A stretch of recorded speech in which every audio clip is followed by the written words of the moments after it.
Dnes si precvičíme vnímavosť. Konkrétne vnímavosť samej seba, svojich myšlienok a aj svojho tela. Myslím si, že dnes je ideálny čas na to si to potrénovať, pretože buď ťa ešte čakajú nejaké nákupy, alebo cestovanie, čo môže byť dnes, povedzme si na rovinu, dosť stresujúce. Alebo ak máš všetko nakúpené, napečené a pripravené, tak máš dostatok času venovať sa sama sebe a vnímaniu samej seba.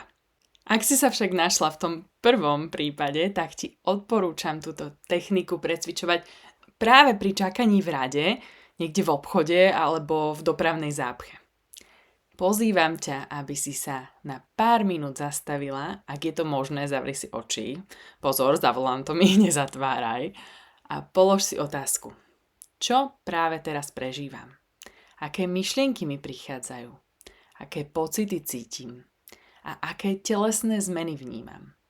Je možné, že keď budeš čakať v rade v obchode s veľkým nákupom v košiku a ďalšia rada pôjde rýchlejšie ako tá tvoja, môžu prísť myšlienky. Zase som si vybrala tú zlú radu. Nemala by som sa presunúť do tej vedľajšej? A keď sa náhodou presunieš, sakra, mala som ostať tam, kde som bola. To sa častokrát stáva mne. Pravdepodobne bude táto skúsenosť sprevádzaná aj nejakou nespokojnosťou, možno hnevom a budeš cítiť, že sa napríklad tvoj dých zrýchlil, alebo že dýchaš plítko, alebo budeš cítiť teplo vo svojom tele. Buď iba pozorovateľom a zvedom si, že to sú iba myšlienky. Ty nie si tvoja myšlienka, je to len výplod tvojej mysle. Môžeš si ale vďaka tomu vyskúšať sama na sebe, akú moc majú tvoje myšlienky a ako dokážu ovplyvniť tvoje pocity a aj tvoje telo.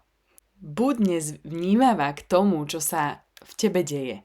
Nemusíš s tým vôbec nič robiť, iba to pozoruj a skúsi pomenovať ten proces.